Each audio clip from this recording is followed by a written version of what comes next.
Pakinggan mo to. Kapag nag-fail ka at agad kang nadi-discourage, ito ang mga talo niyan. Hihinto ka na. Titigil ka na. At habang nagmumukmuk ka sa pagkakadapa, ang iba naman, umaabante na kahit sugatan sila. Alam mo, ang failure, sandali lang yan eh. Pero ang pagsuko, naku, matagalan yan. Pero kapag pinili mong bumangon, tumayo,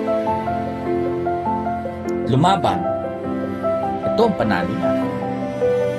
Natututo ka. Mas lumalakas ang loob mo.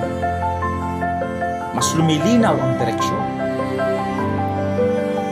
Ang failure hindi para panghinaan ka ng loob. Hindi para umatras ka. Kundi para malaman mo kung saan ka titibay. Kaya tandaan mo to.